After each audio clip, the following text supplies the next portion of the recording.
Uh, Everyone, please switch on your mobile cameras or laptop cameras.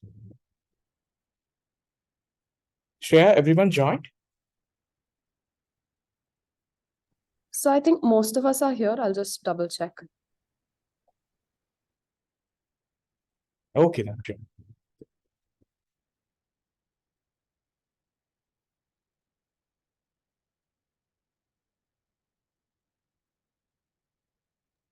So everyone's in. Okay, then. Rounak, shall we start? Yes, so you can go ahead. Okay, then. Yeah. First of all, thank you for accepting the invitation. No, sir. I'm happy to see that you're going in a great heights. So recently, LPO actually hosted an event, right? Yes. Great to see you. Okay. So first of all, let me give you a small introduction. Because Shreya will take over the whole session. And then this is the Raunak, to give you a small glimpse. These are the students of the final year, seventh semester students. Yes. They are BTS. Okay. Yeah. So they are actually having a course called Design Startup. So all of them are actually having great ideas towards it. So I thought you will be helping them towards the path that they are going into. Okay. So to talk about Rounak is a student of mine in an LPU. And then after that, I think I have already shared you a small brief about him. So at that point of time itself, in the first year itself, when I'm taking the photography class over there in LPU, he had a great ideas, but I never understood the idea at that point of time because I think it was in a first draft Right, of sir. yours, right? So but he had some kind of ideas. He always asked me, sir, I have to go to these kind of competitions and meetings. Can you able to give me the attendance? I said, if you're actually really into it, whenever I can able to give you or help you on the way, I think I did a small help by giving some kind of attendance. So that's about it. And now he actually having a lot of ideas in his mind and then implemented into his project. And yeah, I think Shreya will take over. Shreya, please give a small introduction about Rounak, and then we will start the session.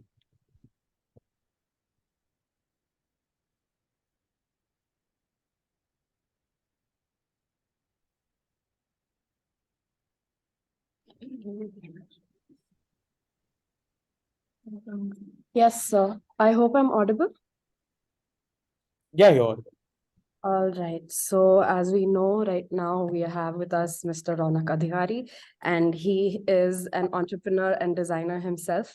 And we have a lot that we can learn about from him. And so we're hoping to have a really good session with you today. We've learned that he is into human computer interaction, and he's done research at IIT Bombay. He even started an NGO during COVID to help many patients. So thank you so much for joining us today, sir. First of all, don't call me Sir Shreya. Like, you can call me Rounak. And like, I want this session to be like more of an interactive session. I want to learn from you guys also, and I can share my experiences. I don't call myself an entrepreneur unless I'm selling something. I'm not an entrepreneur, so it's still the product is under development. So I am someone who is trying. That's what I could say. So I could like give a brief introduction about my journey, so that you can get a brief about. So actually, my project, my company ProjectX is actually building a cloud-based operating system. So you'd be amazed to know that in India only 9% of the households actually have computers, and among those 9%, 40% of the computers are underpowered. By underpowered, I mean the laptops or the computers are under 30,000 rupees bracket. So they can't do any heavy computational tasks.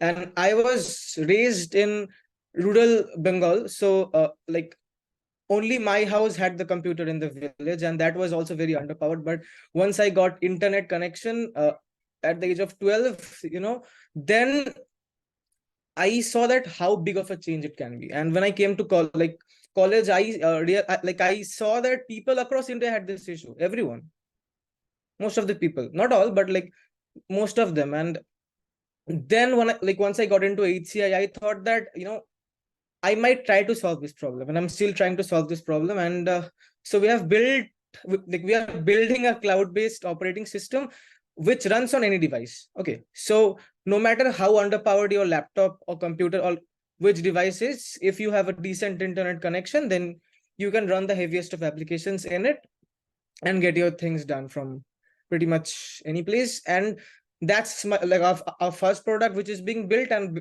based on the same technology, we are building a spatial compute environment. So I think you guys have seen the Apple Vision Pro, right? That costs $3,000.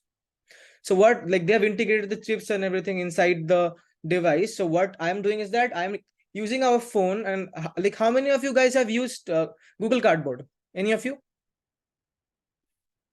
So Google Cardboard is actually a cardboard type of VR, which was like sold for around 200 to 300 rupees 4-5 years ago. 450 rupees. Yeah, Google discontinued that. So I had a Google Cardboard, so I was experimenting, like, how can I make the technology more accessible. People have smartphones, but they're very reluctant to even buy a laptop. And to bridge that gap, like, I've seen in COVID, 72% of the students did their online classes on mobile phones, which is not good. So like, using the same backend of Infinity OS, we are building a spatial compute environment where people could actually do heavy computational tasks on their mobile phone using just 100-200 rupees VR. And like, that VR is closed, so I'm using my phone's camera as a pass-through. Sorry to interrupt. Infinity OS is your platform OS, I believe, right? Yes. So in the backend, see, I don't want to go into very deep, but I'll just explain that. The basic technology is that, like, unlike a virtual machine where it runs as a desktop, in Infinity OS, every application is a containerized microservice. So we can optimize each microservice based. Suppose I'm using Chrome, so I know how much resource Chrome uses, and I'm optimizing that image based on that, and it gets replicated. So, and we can set the prices accordingly. And people can access those applications. Maybe you can rent an application. You need something for a week, maybe you can get that. You don't need to upgrade your computer for that. And even in universities like LPU, like, our labs were very well equipped, but in the last exam, my CPU was changed 3 times as it could not render during the final exam. So it was having Intel Xeon. So the machine depreciates over time, and sometimes companies are not in a position to upgrade it or have that fun. So it also caters to that audience. So the backend is the biggest disruption, and it could be used in used for many use cases, basically. So that's the main innovation. And right now, we are funded by the Ministry of Electronics and IT. I am currently an entrepreneur in residence under them, and hopefully, we are planning to raise around $3 million by the end of this year, where it talks with many VCs. And actually, to our surprise, the first VC, I was only 19 years old when I met sir for the first time. So I was a kid trying to figure out what to do, and I just sent an email to the head of disruptive technologies of World Bank, and she got back. We had a meeting, even though they did not fund us as we were very early, but we are still in touch, and they have validated our idea just a couple of months ago. And hopefully, if we raise this round, build and launch it, World Bank will be funding us. So Ms. Shukla really helped us. She gave us a lot of references. And if you guys have that was my journey in a small brief. And if you guys have any questions regarding entrepreneurship, any challenges if you guys are facing, you guys want some help. If I have like any capacity to help you, I'd be like very happy to help you out.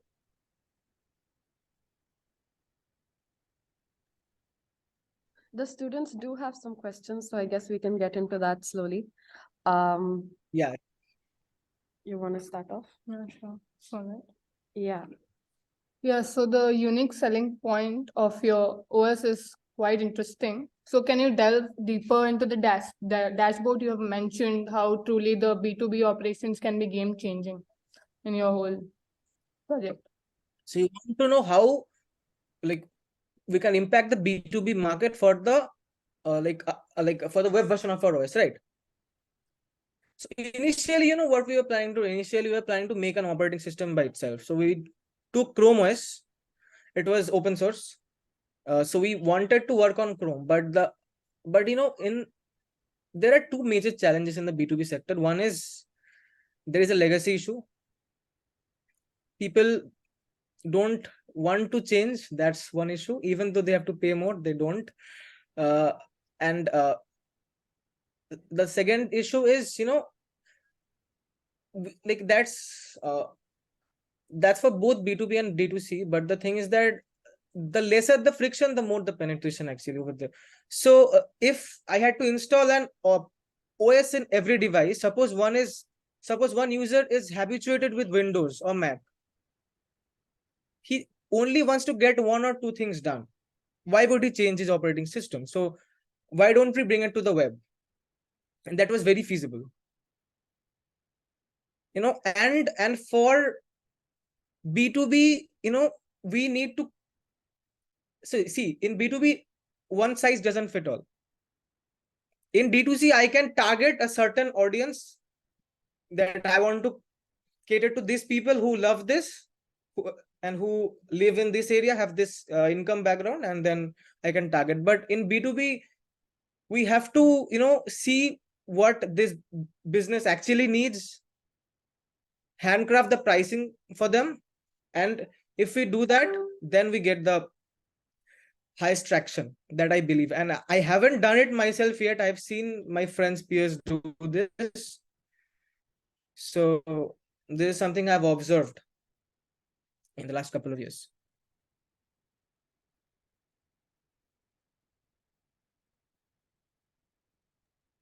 I think I can ask you one question. Yes. It's directly regards to your OS and the platform that you're building on. So do you think these kind of virtual computers or the microsystems that you're actually talking about, will it actually work? Because Google recently closed the Stadia platform where you can able to play the Yes, virtual green only to hardware. partner with NVIDIA. Only to partner with NVIDIA, as they were, facing a lot of issues regarding the GPU acceleration. So the gaming sector, what happens is that there is a lot of licensing issue. There are two things. One is latency and the second is licensing. Suppose I am partnered with EA Sports. I have signed an MOU with them.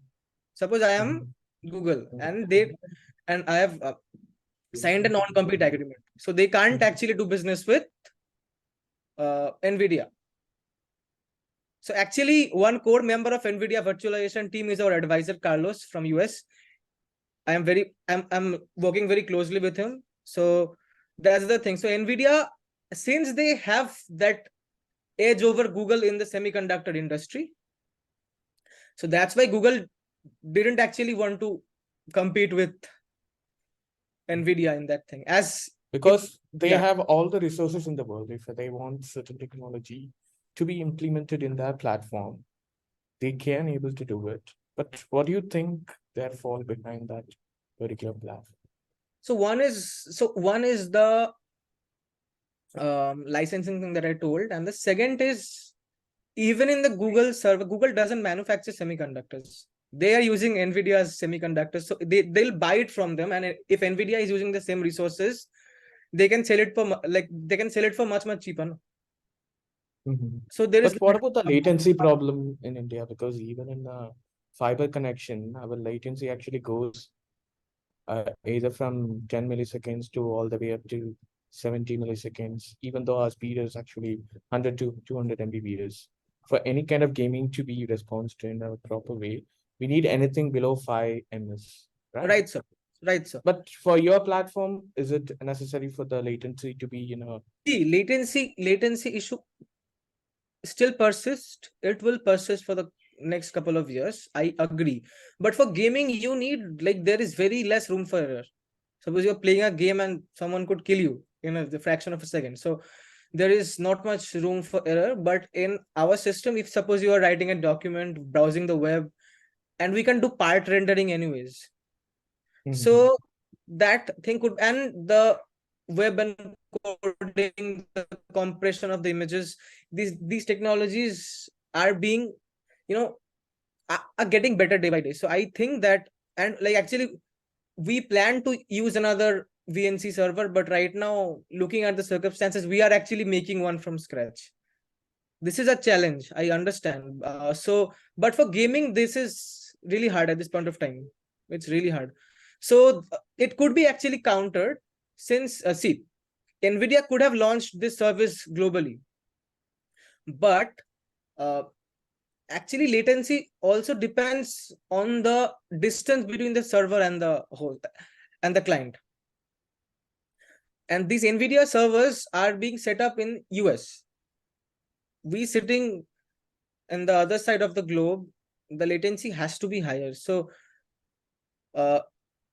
if data centers are set like across India, then this, like, suppose we have regional data centers, one in Hyderabad, one in Kolkata, one in Delhi, then this could be actually fixed. Guys, over to you, please. So for your work that you're actually doing, the thoughts that you're having, the ideas that you're actually building on. So you can ask him how you've been able to proceed with in this initial level. Please. Mr. Rounak, so I have one question. So while you were building ProjectX as an entrepreneur, is there a challenge or setback that you've come across that you've learned a lot from? Every day, man. Every day there's a setback. Can you like last night I haven't slept. I've been working for last 17-18 hours. I haven't slept last night, so you can see dark circles. So every day you face a challenge, a roadblock, and once every few weeks you will think, yaar, main kyun kar raha hu ye? It doesn't make any sense. But again, so every now and then there are challenges everywhere, but you should know why you are doing this. There should be a very clear sense of purpose that I want to do this, that I like मैं यही करूँगा और कुछ भी हो जाए. So this is something that should be very clear. And about learning, see, there are many things actually. One thing that I would say is that pivoting is very important. I say one thing to any entrepreneur who wants to build a venture is that, fall in love with the problem. Don't fall in love with the solution. Once you fall in love with the solution, then you are done. Because every day people are changing, the earth is changing, the needs are changing. We need to pivot accordingly. So we need to keep on innovating every single day. That's our work. As an entrepreneur, you do your work, you ideate, and then you build a team, you hand it over to other people. You have to another thing is the trust. You actually have to trust people. Since our childhood in India, like, we are being told ki don't help your friends in the exam, don't do this, don't do that, but this doesn't actually help. Paying it forward is the main important thing. And teamwork and empathy are the most important thing to, like, in my small journey, I've understood that empathizing with your teammates and backing them up actually helps, other than mocking them. At times we get angry. People do mistakes. Yeah, people are bound to make mistakes. We have to acknowledge that someday you'll also make mistakes. So there should be a symbiotic relationship between the team, so that we can move forward as a unit, not as an individual. Thank you. Hope that made sense. Yeah. You just mentioned teamwork, and we saw from your LinkedIn page that you play cricket. So, how has being part of like a cricket team or a sports team influenced your perspective on teamwork in terms of business? I wanted someone to ask me this question for so long,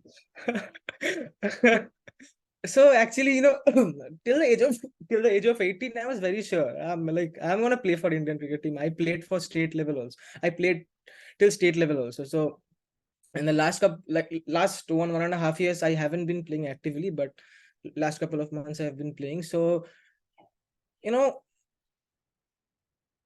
during my early childhood, I used to play with the big seniors.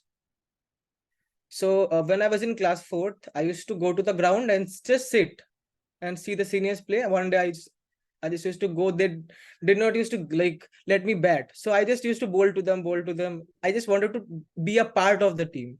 I just wanted to be a part of the clan. That was, so like fun.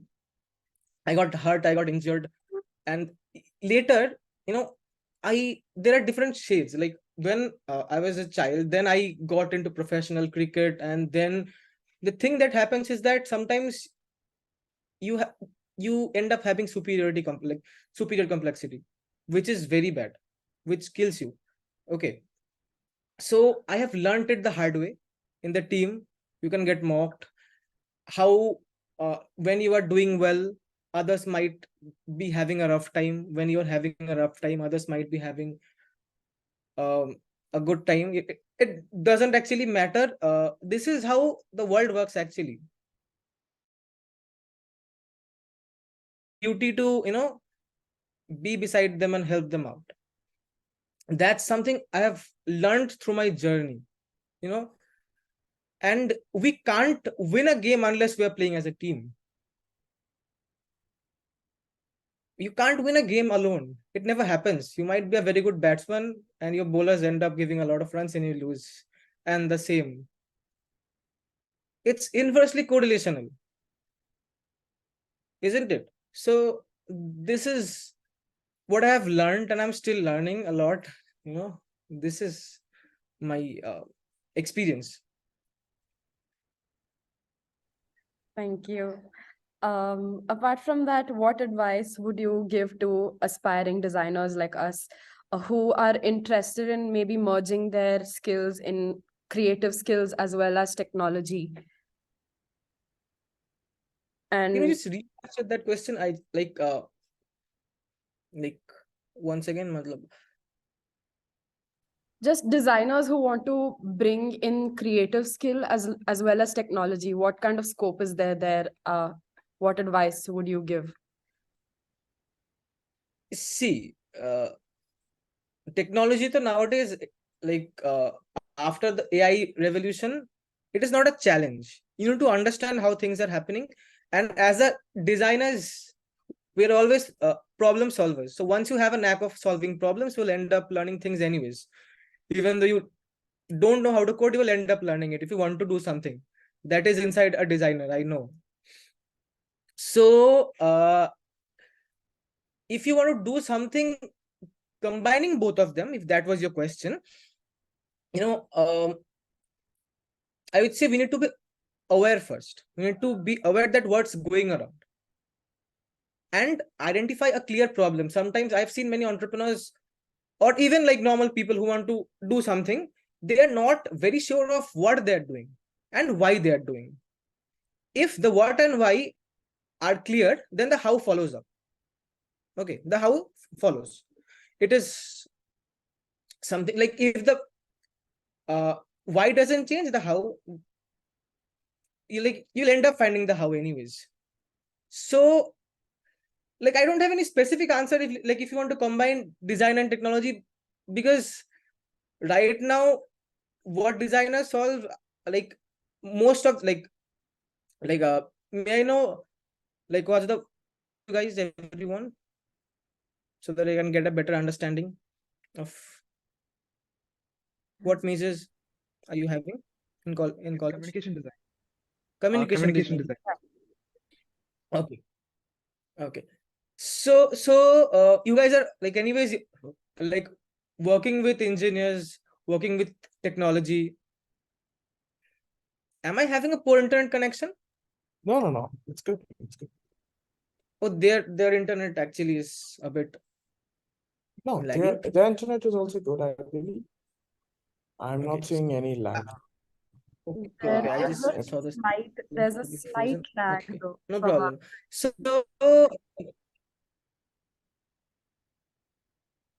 Okay. no problem, no problem. So you guys are anyways working with technology, so we just need to be very aware about what's going around. If there is a better tool, there's a very good plugin in Figma, I forgot that, like actually the head of design of Ola has joined our company as the head of product design. So he was telling me that there's a very good plugin in Figma that like he uses and he doesn't need Photoshop anymore. So suppose someone is trying to figure out how to get 1 month free of Photoshop, how to crack it, and there is another good solution available. So we need to know what are the tools available first. That helps a lot actually. I bookmark them, I write them down. This actually helps us in the longer run, and it saves up a lot of time. That's one suggestion I would say. And about the combination of design and technology, like both of the things are interlinked.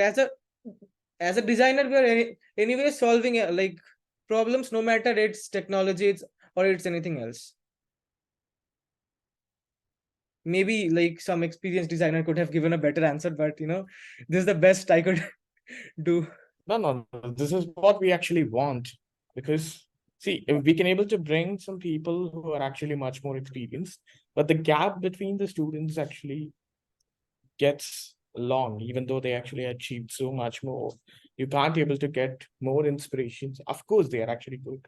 I Right. can able to get the inspirations, but the young entrepreneurs like you, we can able to connect with the students much more easily. That's why actually, for this particular class, it's been 4 days, right? 5 days since we have started the class.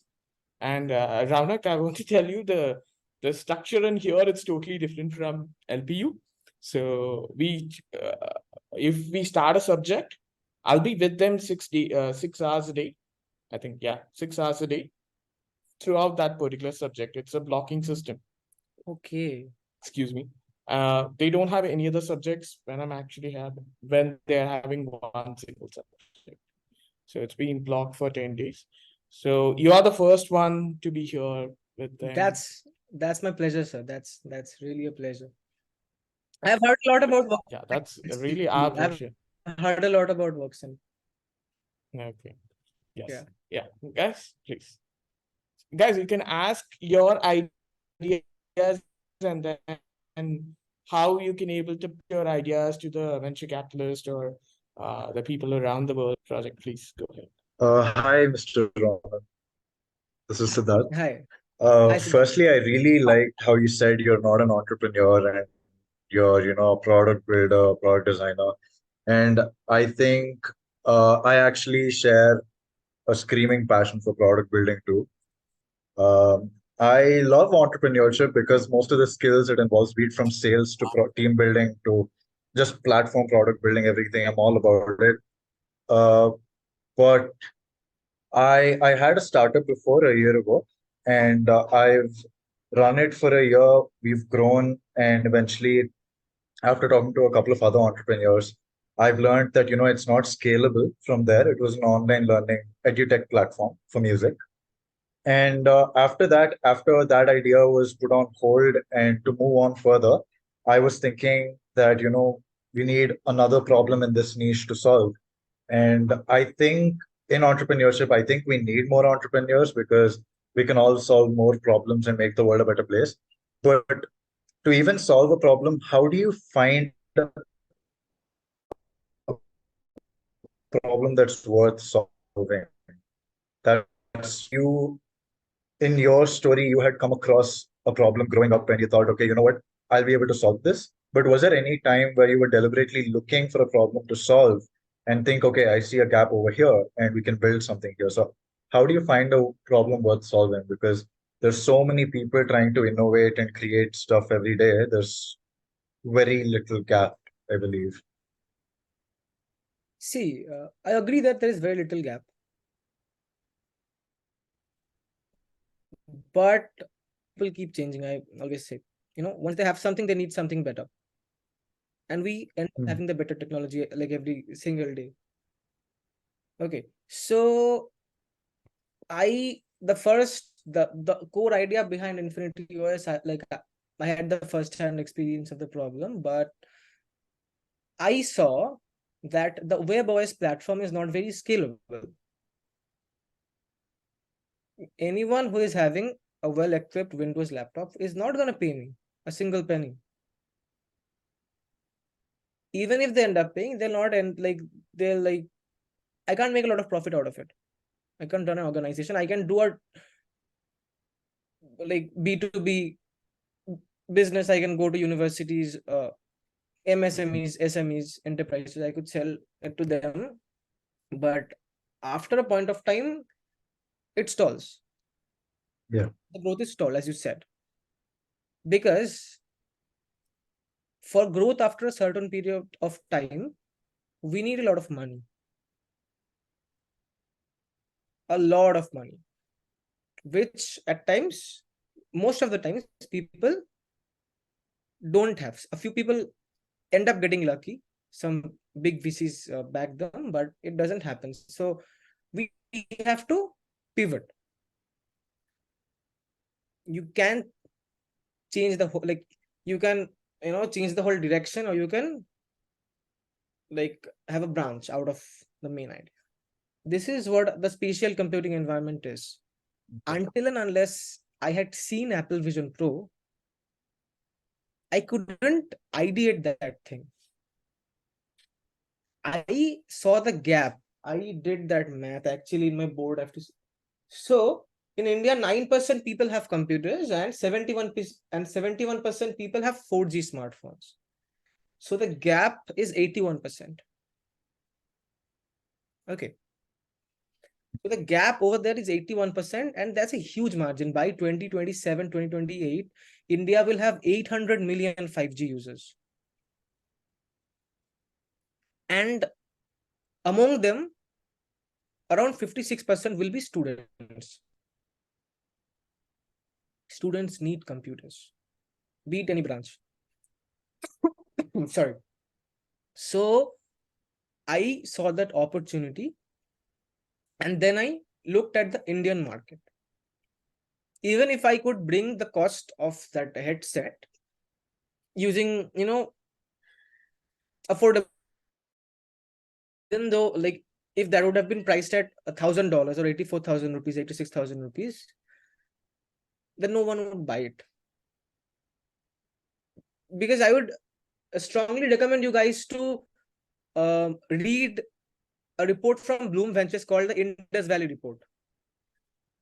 Okay. There they have, divided India into 3 parts. India 1, India 2, India 3. In India 1, we live. We use Dunzo, we use Zomato every day. Then India 2 are the people who use Facebook, who build, and India 3 are the people who uses Facebook and YouTube. And then there are other examples also. You have it's a big report, so you have to check it. And so I saw that opportunity, but to sell to that, I wanted to sell it to India 1 and India 2. India 2 market is very, very hard to, sell to. They're not loyal. They are not at all loyal. Brand loyalty zero hai pura unka. So you have to make a product where you can have a hook, number one. The second, that's affordable. And the third thing that I saw as an opportunity is that I have the opportunity to build a learning curve, as right now there is no other solution like this. Maybe after 3 months like after 3 months, 4 months, Google, Amazon, or even Apple or Xiaomi comes up with a solution like this, then we are bound to fail. We again have to pivot. Okay. So like this, we identify opportunities, we start building, and then suppose if you find that you have an opportunity, make a plan and quickly raise funds. Fundraising is hard. Like, do you want me to go deeper into fundraising, or like it's enough? Sure, you can. Okay. So fundraising is very difficult. Again, I've learned this the hard way. I CC'd every investor, copy. Hi. I started like this, but we have to reach out to, we have to see backgrounds, the portfolios of each investor, their beliefs, why they invest,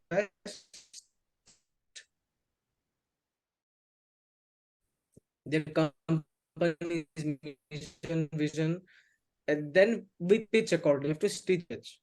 When you're applying for a government grant, you can't just go there and say, I'm only here to make profit.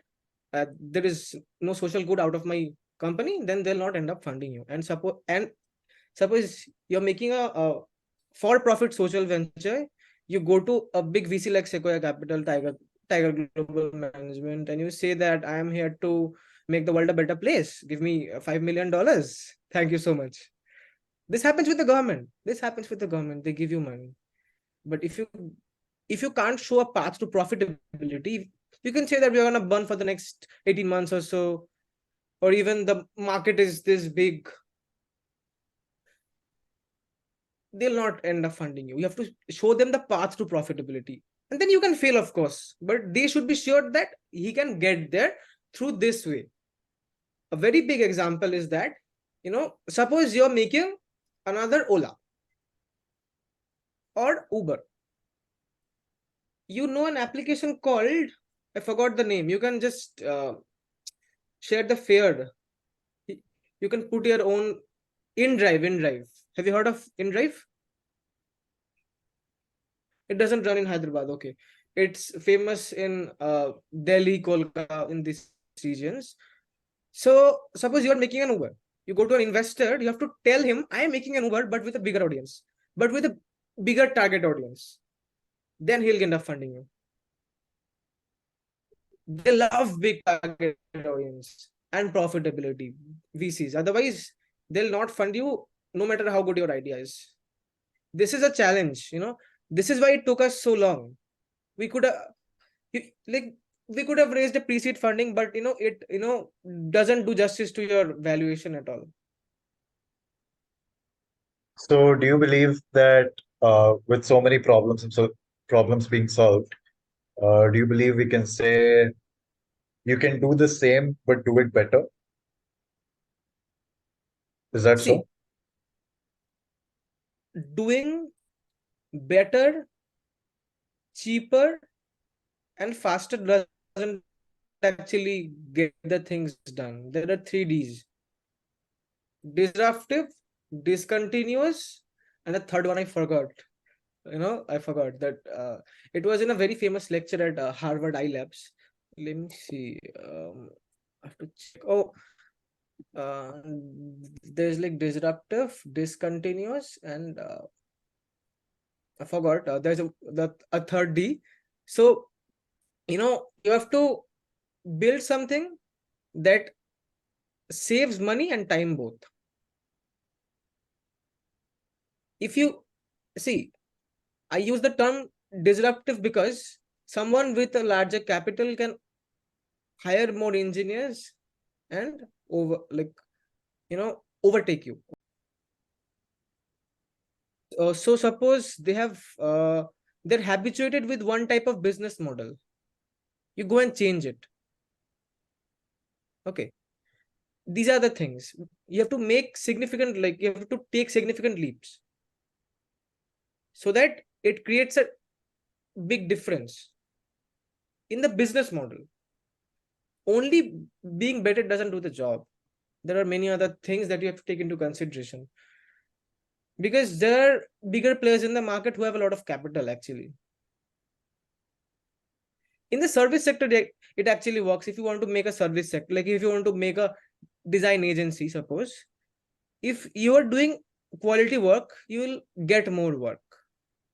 But for product, it doesn't actually work that way. Because I run another service agency also. It's operational in California. I've been working for the last 2.5, 3 years.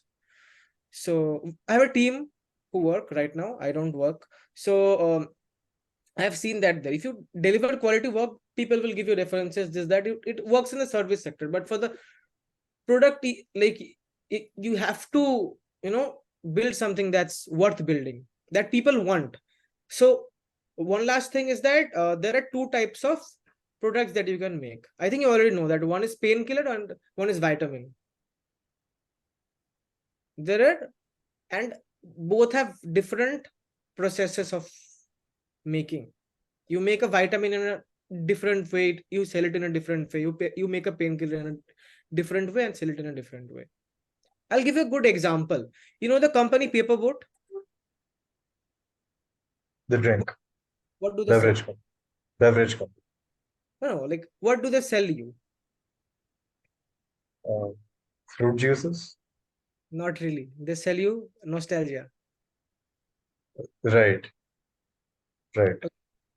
This is their target like this is their brand identity. Sometimes people sell many things just on the power of marketing and brand identity.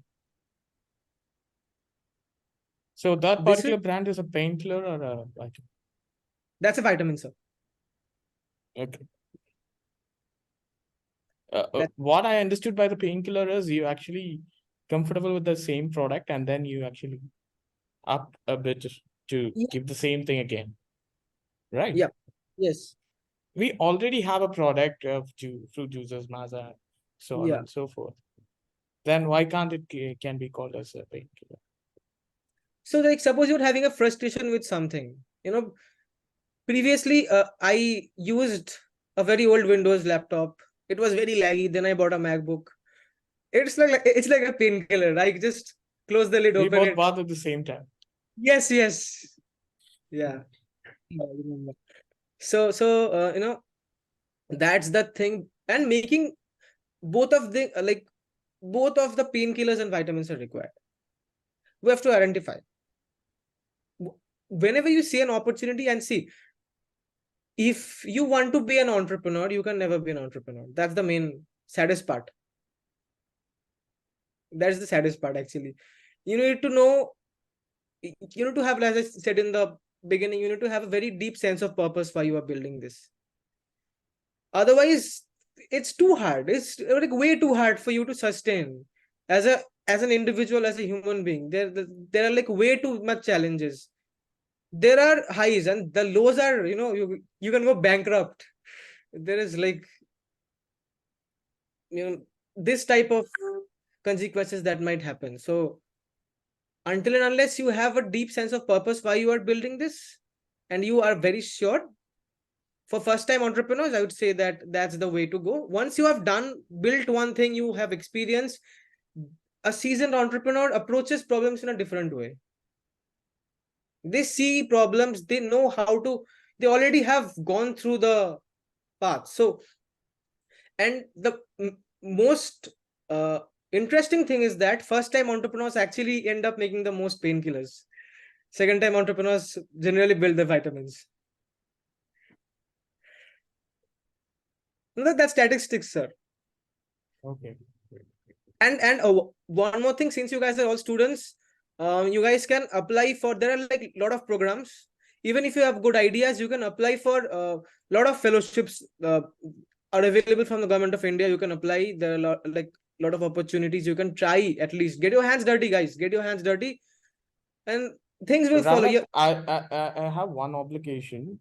So whatever the things that our students can able to apply for, if you can able to share me a list so that I can able to share it with them. I have a scattered list, so I can share it with you. It's okay. They will filter it out here, right? No. They can able to search for it. Like I'm traveling for the next couple of days, so I'll share it by next week. Is it fine with you? No worries. Okay. That I'll do. Definitely I'll do. I'll be happy to help in that thing. And all the students are actually bound to go for, they have to make a report on Startup India. So what are the opportunities they get in Startup India options Report as on a designers? stand. Sorry, Report am I like audible? yes. What do you mean by Their assignment is to read out Startup India, and then they have to learn what are the options that is available for their own venture, and also for in general designers, what are the options Startup India is offering. So they will make a report on it. But from your side, what are the options that they have? Can you do? Okay, yeah. So the first thing is that the Startup India Seed Fund grant. It's like that's actually quite hard to get into. Other than that, there are a lot of grants under Ministry of Electronics and IT, Department of Science and Technology, but they're actually unfortunately not under Startup India. Under Startup India, one best thing that happened to me is that under the Startup India portal, there is one Mark portal where you can find mentors. It's a very poorly designed, very poorly engineered portal, but very good mentors I have site. Like there are also people who are there to sell their services. You need to be aware. Filter out see the backgrounds and then apply. I got lucky. I got two mentors from there. One, Mr. Kiran Kardekoppa, who is the vice president of Bank of America in US, technical vice president, and the second is Mr. Viraj Pati, who is a serial entrepreneur, and he has many startups across India and US. So both of these people have actually taught me from scratch. And like you guys are young, I'm still young. So when you are young, you always have an edge over the seasoned entrepreneurs, as the senior people are very keen to teach you, as you know, there is very big room for mentorship and you still can be molded a bit. So this is the time to learn, explore, guys, take risks. This is what I would say. And always seek mentorship from experienced people. The old peoples, we are generally reluctant to, we think they are very outdated, but in my experience, those old experienced entrepreneurs have taught me the most. They sat with me, like we had meetings. They told me how to make a cap table, how to make the equity splits, ESOP pool. They showed me with their hands. So these first-hand experiences are very helpful. Also, if you have a very good idea, you don't need any product. You can apply for the Launchpad program at IIM Bangalore. Okay. You can just inside the portal, you can say that I have Rounak Adhikary has referred. You can just send me an email prior to that. Okay. I'll write to them regarding that. So the Launchpad program, I am currently enrolled under it. It's very helpful. So our mentor is from Silicon Valley, Mr. Ranjan. So these people add a lot of value.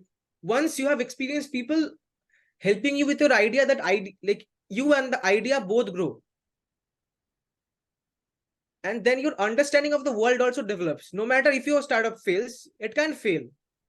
Things can happen, but you will end up learning. And these learnings cannot be done through any courses, any job, not from anything. So that's my learning from my journey.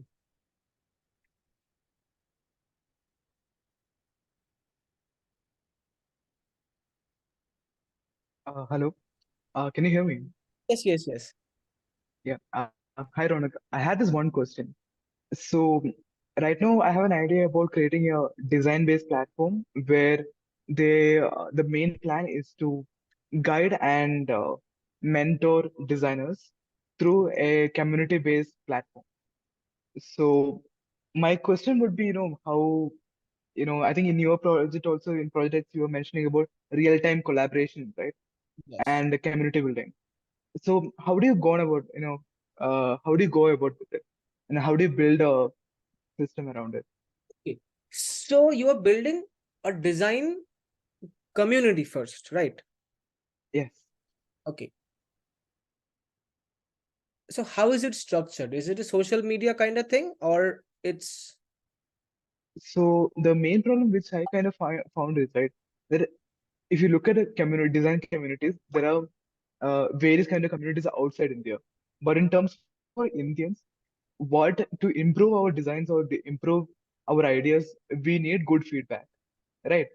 So what I wanted to was to bring all kinds of designers to have a community where they will definitely have peer questions. You can ask questions and build and get good feedback. At the same time, you can have one-on-one mentorship also as like a premium feature, or you can pay for it as a service based that way. So yeah, that was the basic idea. so I got the idea. So right now you can share your design on Behance, Dribble, these kind of platforms. Okay. But it doesn't actually like you can send a DM in Behance. I have sent DMs to people on Behance. But this collaboration thing is not there. But in Behance also you have a feed. You have a feed, but that engagement is not there. People generally go to Behance for either showcasing their work, like sending a link to their CV, or the second is to get some inspiration for their work. Yeah. How do I build this? Let me search how to make that and then see. Yeah, this is what people do. So this is the hook, and they have built their platform around this thing, that people use them just for this purpose, and they don't deviate. Just like LinkedIn, they don't change. They know that people are here for jobs or sharing professional things, and just that. They could have bought other features. The last feature that they bought in was that, like, that reaction thing. Nothing else they've changed. So I'll give you an insight. Building if you want to structure it more like a social media, there are two options. One is that you make it free for everyone. Okay. So then the engagement will be high. More people will collaborate, but you need to understand what's like in it for them. Okay. Suppose you're a senior designer, I'm a junior designer. What will you get by giving me, your feedbacks or insights? So there's a very good startup called topmate.io,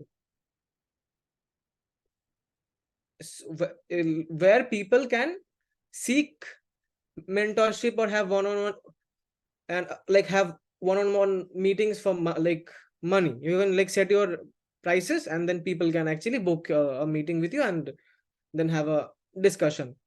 If you want to make something like this, like this could actually be a very interesting thing. I have a like, you can do one thing. You can make, like, try making prototypes on Figma first and do some UT. And running a design sprint is very important. Have a sprint. Okay. There's a 5-day sprint from Google. There's a 5-day sprint from Google. You can check it out. You can have a good product validation from there. Just test the prototype. Okay. So do that 5-day sprint and check how people are liking it or not. So there can be certain tier, like suppose you are a very experienced designer, for a one-on-one call or for other services, you are charging this thing. But you have to structure your platform around that, not around the social media thing. People share their work. Okay. They share their comments, everything is there. But the main USP is you can have mentorship or that collaboration thing over there. Yes. So it's So like, one thing I want to mention was that if you look at Behance itself, right? So people, you were saying that people are taking inspiration and people were taking using it as a portfolio platform, right? So the one thing I understood is that nowadays, at some point, the design is becoming very repetitive. At some, like, you can see similar projects and similar content. So I felt like, more than the people showcasing solutions, they showcase the problems over here. So that is one thing I want to ask. So in terms of the engagement, right? Even in your platform, the main thing what ultimately we want is engagement and collaboration, right? So how can we actually build build that engagement ratio? It's better to have 100 people who love your product than 1,000 people who use your product. I didn't say this. Nikhil Kamath, the founder of Zerodha, said this, not my quote. So if you want it to be a problem solving solution for design, that's the niche you're saying, right? So you're not showcasing any of your work, you're just putting up a problem, your thoughts regarding that. And yeah, this is a very nice opportunity, to be honest. This is a like really good idea. If you can pull it off, it's gonna, I at this point of time I can say that it's gonna be a hit, but it's gonna get some traction. Initial traction you'll get really good. This is something I can say, but you need solid marketing. And see, the first GTM you hit defines the next, actually it defines the future of your product. So you need to hit it in the right way. If you launch it at Woxsen, people will use it. If you go launch it at some other place where there are no designers at all, you give ads in a, like, run ads on Instagram or something like that, it doesn't work that way. You have to, the place where you hit the first, like, because all of us are having limited resources, and with the limited resources you target the most niche audience that you can and get the highest traction out of that audience. Using that traction, your product will start rising up. That is my opinion. I am not qualified enough to give you suggestions or something, but that's my opinion. So that's all. If you have any questions, anyone can go ahead.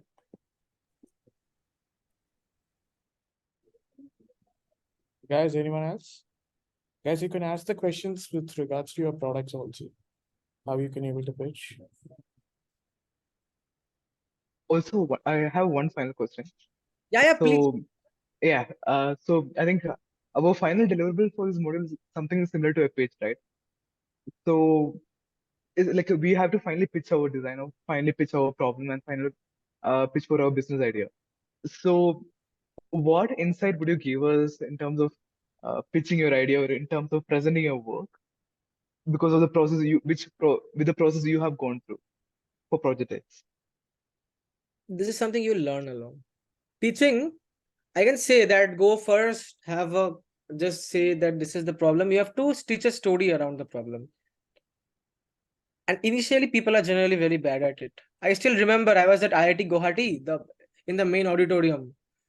I couldn't speak in front of the mic. I was speaking, AR was coming. Hello. and 2 months down the line, I was giving a very good pitch in front of 1,000 people at IIT Bombay. You get better over time regarding this. And in a pitch, try to stitch a story. Sell the problem. See, first sell it to yourself mentally, that you don't give it up. Sell it to yourself first. Second, sell it to your team. Sell it to your team so bad that they start selling it to the audience before you, and then you sell it to the audience. Sell the story, and inside the story, stitch it in a way that they find value out of it. That is my, again, opinion.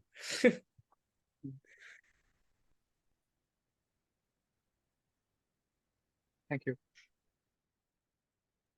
Guys, please.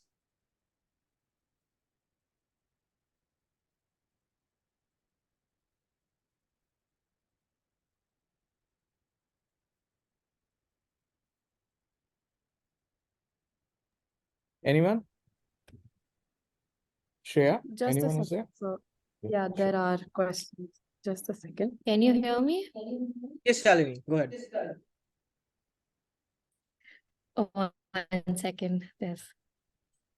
Yeah, I just want to know what are the significant lessons you've learned throughout your journey while developing Project X, individually and as a team? The biggest thing that I've learned, think whenever you are think that you're like, whenever you start getting a feeling that you're ready, you're done, the next day you just end up realizing that, you haven't even started. You just get a hit. You start building, like, it's not a philosophical thing that I'm saying, I have like faced this so many times that, once you start building something, you start getting conviction out of it that, I'll do this, then I'll do that, then it will follow. But it doesn't happen that way. All right. So, and this is the good thing about entrepreneurship, like you see a problem, or you see that, like, am I audible, guys? Hello? You're audible. Then they're having a network issue. So, you see that I'll build this, like I'll do this, and then I'll do that, and then Yes. I'll launch the product, and then I'll start earning money. So the moment you complete milestone 1, you see that half of the things you did in milestone 1 were not good enough, or you have to change, and you have to change half of the things, and then you have to move forward towards milestone 2, and this will keep on going. But if you knew that you have to change all this, and then again, like, you might not have started the thing in the first place. So it's good to have that suspense, or that uncertainty. You do one thing, and you see that again there is a problem. Oh my god, what do I do? All right, let me see how I can fix. You fix that, and then you see, oh my god, there is a lot more. There is always a lot more to do. But I would suggest one thing, that start selling as soon as possible. This is one mistake that I did, and I don't want any of you guys to repeat this. Start selling as soon as you think you can sell to at least one single person. Your product will keep on getting better over time. Have a good CI/CD pipeline. I hope you guys know what CI/CD. CI/CD is continuous integration and continuous development. So have a good CI/CD pipeline, and then your product will keep on getting better. But just start selling as soon as possible. Otherwise, you will get hit by not depression, but frustration at certain points of time. That's my suggestion, that you keep selling, and that's all, to answer your question. Yeah. I have a question about research. So, I mean, to start any project, the first base thing that you have to do is research. And at the moment, all of us have done quite a bit of research. But at what point do we feel like it's, because at the moment, considering the amount of research I've done, I still feel like it's not enough. So how do you go about like your research process, and how do you know like the amount of data that you've collected is good enough to continue with your project? It depends from case to case. If you can give me a brief about like what research you're doing, then I can give you a better idea. So my current project is to have an audio-based platform. Initially, I was thinking to do it based on books alone, but I had a discussion with sir, and we decided to come up with a platform for students in specific to have an audio version of research papers and just articles in general which students need on a regular basis in their education. So that is the idea. But how do I go about like the market research? Like what process should I follow? What process you should follow? Whenever you are determined that you are going to start a business, at first, the first thing you should do is a competitive analysis. There's a company called academic.io or something. Wait, academic.io. I just searched the internet. They do the same thing. They, sell research papers as audiobooks. And Alright. so you need to understand that who are the players in the market, but academic.io is not at all famous in India.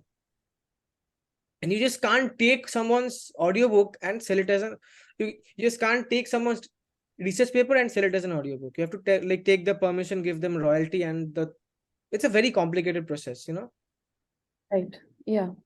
For Audible, like I Amazon. have done a SWOT. Yeah. I've done a SWOT analysis on Audible already because initially my plan was to sell audiobooks in general. So yeah, I've covered that base. Sorry to interfere. She's going to use only the students' research papers. With their permission only, she is going to take the research paper. Research papers. Okay, that's a different approach. Inside the campus. Okay, that's an in-house product. Please build this. Please. This will add a lot of value to your, portfolio, resume, your whole career as a whole. This really helps a lot. Building in-house products. You lost your venture. You lost your product. If you're not selling your product, it will actually. The problem is when you're actually seeing the product. That's why I keep on saying. Okay, again, it's not a complaint. I'm just saying. This is the practical example for them. Tell them what or propose, or when you're actually doing a presentation or something, mention what it is specifically, because it can be easily misunderstood in a very different way, because there are lots of competitors, we have lots of content. Okay, it can be easily misunderstood. Yes. Absolutely. Couldn't agree more on this, sir. So yeah, if it is inside the campus, as you said, it's going to be a very, very good idea. And then, if it has a good traction inside the campus, then it can grow. Looking at this solution at Woxsen, other universities might actually, start onboarding, their students. This happened with Facebook also. They started inside the Harvard and then gradually to all the Ivy League universities, and then they opened it for the public. You doesn't necessarily have to launch for a very big audience. If your product is good, then it will skyrocket. Yeah.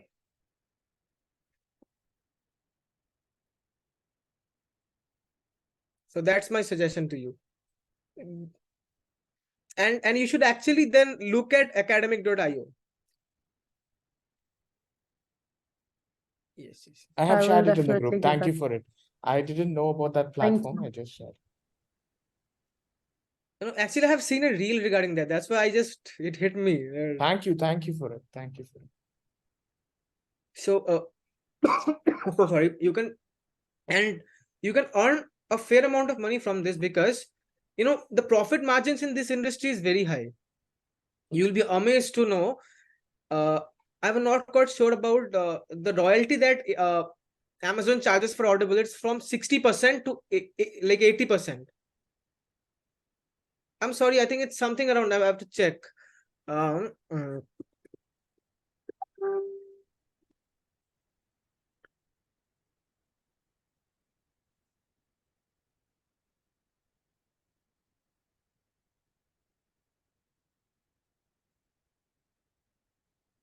Yes. So Amazon only gives 40% royalty. Could you imagine? You are the author of the book. You have written the book. You have hired someone for the podcast, spent a couple $1,000s behind this, and you're getting only 40% of the revenue. Only if you have a exclusive contract with Amazon. If you're selling it to other places, you're only getting 25% royalty. Only 25% royalty. And Kuku FM actually disrupted this industry. Yes. I was actually going to talk about Kuku FM also. Kuku FM they could do this because they're doing it in Hindi. Okay. So they are going to the publishers. Suppose they don't even have a Hindi version. They're buying those royalties for a very cheap price. They're translating it themselves and selling it and giving the royalties to the publishing houses so that both of them can make money. I really like their business strategy also. Each and every YouTube channel that I'm subscribed to will say they have 50% offer only to this particular channel, but they're giving 50% offer on every channel, and then they will keep on changing the idea. That's a very good technique. They have 250 rupees for a year, and then they're actually giving 50%, and then they're publishing it to every channel. The subscribers think that this is exclusive to their channel, and then they're subscribing to it, but it's actually worth. There are lots of interesting. I don't read books at all, but nowadays I've been listening. I get a lot of time covering walks into my home. It's around 45 kilometers from here. So I spent quite a lot of time on listening to it. You can able to, in LPU also, you can able to see me with the headphones. Yes. I think so. In here also, at that point of time, I was listening to what you say, interviews and other things, but now I'm listening to audiobooks. It's quite nice, and everything is actually good also. That's really good to know, sir. So like I haven't actually explored Kuku FM. Like how many languages like do they offer books in? They offer, I think, around 10 languages, and even they have it in a different language. The author will be different when you select it. Okay. They will tell who the author is. That's a They very have good. lots of That's a very, very good. That's like I have yeah. No, I'm not going like depth. No, it's fine. I'm Sure. just going another story regarding that only. But it's fine. Yeah. If you guys have any other questions, Guys, any other questions? You can able to talk about your product also, and then ask the questions with regards to that too. Please. yeah, please you can just share like any idea you have, you guys have, and we can have a candid discussion regarding that.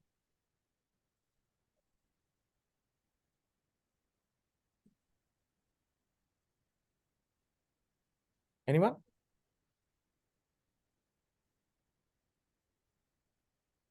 Yeah, girl. Okay. I think that's also. okay then. Rounak, I have another request also. When this course actually finishes, in the final review, I ask you to join, even at least for an hour or something, even if you don't have time. Can be able to join. Pleasure, sir. It might be after we are finishing on 4th of September. If it extends, it may actually extend it for a day or two. 4th of September, like actually I am I'll let you know. I'll let you know if we actually go for your time. Okay, even if the subject finishes, I'll ask the students to connect it with virtually, and then please look into their project, and then if you can able to suggest something that they can able to pitch it to the pitch desk, that would be helpful for our students. and I'll share the list of resources with you. Sure. Thank you so much. Is it anything else, guys? I had a question. Please. So it's about monetizing and actually making money from a project. So as of right now, right, I think the biggest struggle of any entrepreneur would be to, let's say, we build a product, and it's not a product, it's more like a service, right? So if I were to sell a service, how do I monetize that service? If I want to make it available for all and still want to make money out of it. Yes. So for that, so you are telling about the freemium model, which is the most famous and cash burning model of last decade, probably. So freemium model of what you do is that you can't offer everything to the basic. Okay. So you have to give them a basic version of your product, that could get their things done. And then you're targeting the premium customers from whom you'll charge money. So how can you not be at loss while being freemium? So in the free tier, what you can do is that there are a couple of options. The first option is to run targeted ads. Okay. And this is something you can do if you have an option. since you told you are building a social media kind of thing, you already have an idea about what they like and what they don't, what industry they are into. So you can run targeted ads specifically from the design industry and charge a lot of money from the companies who are running ads. And the second is that you can make them do tasks. Suppose for an interview with a mentor, suppose Kamal Narayan sir charges X amount of rupees for a half-an-hour mentoring session. And you are a student, you don't want to pay. Suppose I'm just saying. So either you have to and suppose like there's an option that you can do a 15-minute mentoring session and watch an ad. And if you want to do a full mentoring session of 30 hours of 30 minutes, then you have to watch an ad and complete a task. So what is the task? It can be completing some AIML machine training, like you do the captcha. No, we do the captcha every time we are training ML models, LLMs. So similarly, right now there is Bharat AI project going on, and a lot of companies are we need a lot of samples, and they are sold at a very, very steep price.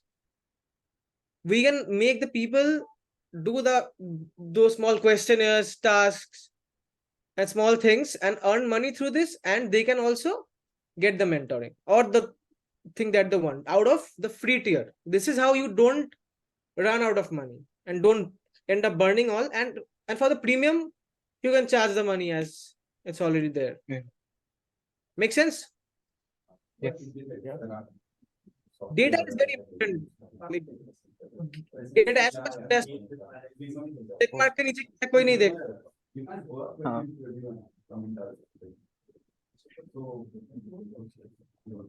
Great.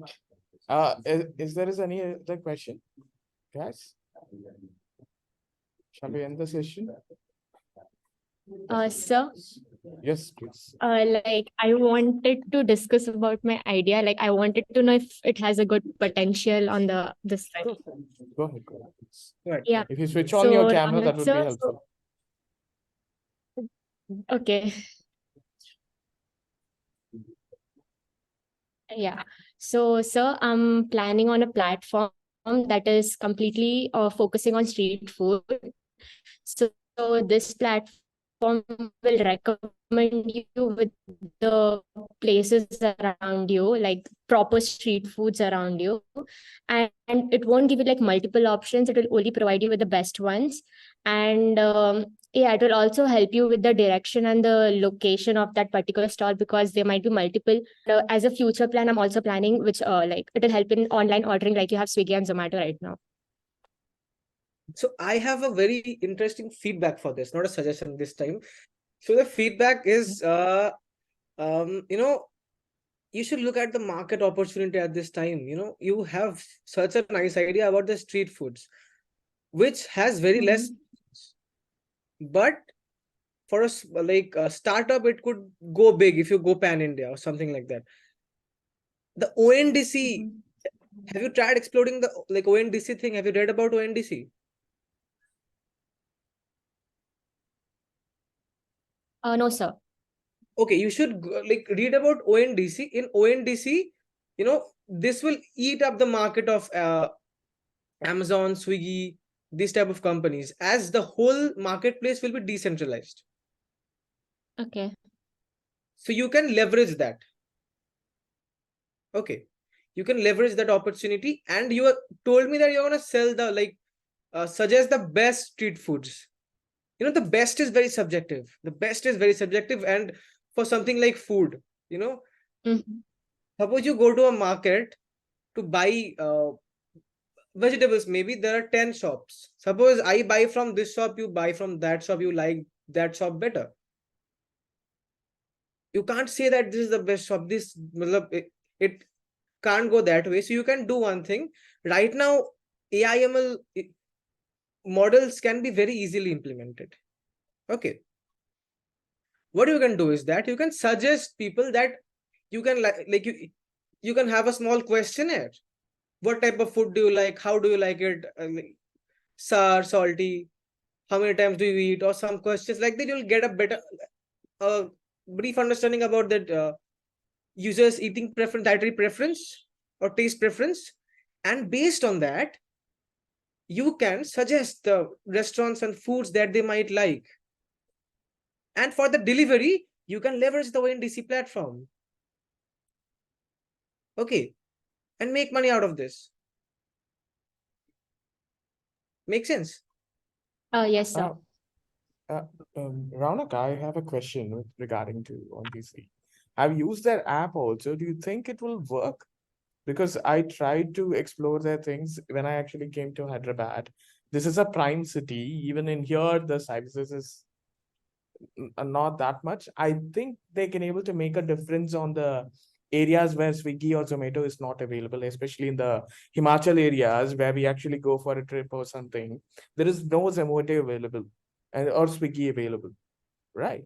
I Right. think it will make a difference over there. What's your view towards that ONDC So, platform? as I am very deeply inside the startup ecosystem VC industry, the VC firms are actually running ONDC programs. They are searching for startups who are, they are desperately investing money into the ONDC sector. There is a very tremendous opportunity. There is No, for our students, of course, it's a pitch No, no, desk no. for definitely. the shopkeepers aren't aware. Most of the shopkeepers, in places like Hyderabad, I've been to Hyderabad. So there's Dunzo, there is Blinkit. So Not in my area. Only Zomato and Swiggy. okay, Suddenly they will switch off the services. this happens to my place also. I live in a rural area. Actually, there is a farm just in my backyard. So there is come till 10 p.m. and then they shut off. I believe that that system that I don't know what kind of system they're following in Hasn't been, Swiggy or Zomato, sir. the This workers system. This is yet evolving. This is yet evolving. See, even the UPI system started much earlier. It's popular now, sir, because of the startups that made it popular. Made UPI transaction free. They, collaborated with the banks, made it so much easier for us. The more the user journey is, the more the friction is, you're more reluctant to use their services. This industry will grow, I believe, as the researchers say. I have no idea about how it will grow. I don't know. That's what, see, definitely it will grow. No market will actually go down. Okay. Right. So, but my question is how it's actually going to develop.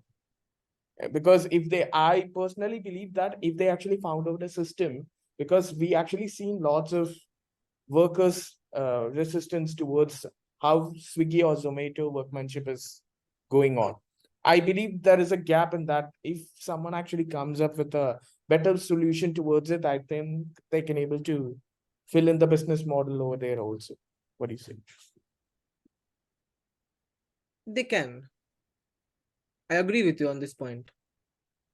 Because if a company like Zomato or Swiggy, who are actually in the top of their food chain, not literally, especially the food chain industry itself, and why they can't able to make this whole workmanship, I think, in a proper way. If someone actually comes up with a better idea where workers will switch to their platforms and then work towards that, obviously it will, if you have a better customer service, obviously you can able to get it, right? Because nowadays I actually follow, if I got any kind of items mistreated in some way, like package is broken or something, Zomato is not at all replying. I very recently noticed my own personal experience. This 2-3 times it happened. They're much more reluctant there to reply. They say, this is whatever the things that you are given, it's not at all enough. We'll get back to you soon. My personal experience. This actually didn't used to happen with Zomato before. It is. Yeah, they are very keen on their customer service, and they will reply very frequently and nothing. I don't know what is happening behind I it. don't know. They have recently turned profitable, maybe. Okay, great, great, great. Yeah. So, So anyone? So please, you're saying something? yes, like Yes, sir. yes, go ahead, go ahead. Yeah, just similarly, even I wanted to ask if you have any suggestions about. So what I'm planning to start is a inter-community or an inter-college cab sharing app. So like, students can also save money and save cost. Okay. Shalini, you There, have to tell the background. Rounak, sorry for the interruption. In Yeah, so here, we like, yeah, please go ahead. because we live in the outskirts, right? So like going to the city is like really expensive, and even like and we have so many different departments, also communicating with everyone in the college is not very easy. So that's where the problem started. Yeah. Let me elaborate on that, on Shalini's point. We are actually situated in the Mumbai Expressway, the new Mumbai Expressway. So it's an expressway or national highways. It's a national highways. So we are in the outskirts. We don't have a proper mobile services. It comes and goes. We are actually situated in the Z zone. And if I want to go to Hyderabad, it's 92 kilometers. And airport is actually a little bit after that, I believe. Yeah, after maybe 120 kilometers or something. Okay, but we have a set of students, at least 7,000 to 10,000 people who are actually traveling around the city for transporting, because this is a residential campus. The problem is, if I want to hire a car over here, it would be at least 3,000 or 3,500, if I'm not wrong, Shalini. You can correct me if I'm wrong. 2,500 to 3,500, right? More or less.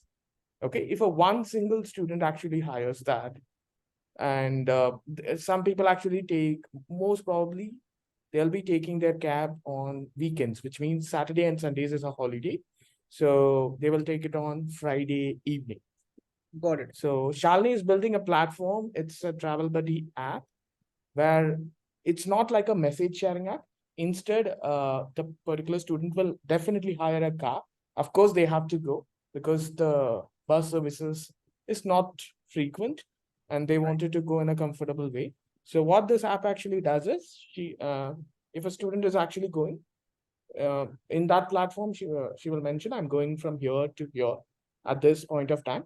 I'll be taking the cab in the front of the of course, in the main gate. And if anyone want to join, you can able to share. She will mention the rate also. And then she will say only 2 persons are allowed, which means including her. Totally 3. So it will be divided into 3. So there is that's that. already a startup like this called BlaBlaCar.in. Have you heard of this? She's having in her research. Yeah, Oh. but that's for the city. So this will be like an inter-community app, sorry. Okay, Ola is not available. Uber is not available. No. Yeah, you don't get app any of the services. service. Okay, this is quite interesting, like inter-community cab sharing application. I'm hearing this for the first time. It's like really interesting.